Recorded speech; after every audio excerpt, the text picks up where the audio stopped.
बाजोड़ की तहसील मामूंद में खेतों में पड़ा गोला फटने से 4 बच्चे जाँ बहक और 2 जख्मी हो गए। पुलिस के मुताबिक तहसील मामूंद के खेत में पुराना गोला पड़ा था। गोले के साथ खेलने के दौरान गोला फट गया।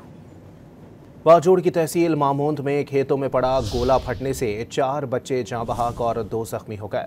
पुलिस के मुताबिक तहसील मामूंद के खेत में पुराना गोला पड़ा था। गोले के साथ खेलने के दौरान गोला फट गया।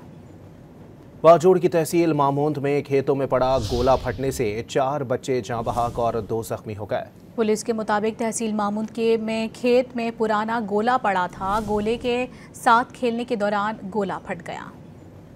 बाजोड़ की तहसील मामूंद में खेतों में पड़ा गोला फटने से 4 बच्चे जाँ बहक और 2 जख्मी हो गए। पुलिस के मुताबिक तहसील मामूंद के खेत में पुराना गोला पड़ा था। गोले के साथ खेलने के दौरान गोला फट गया।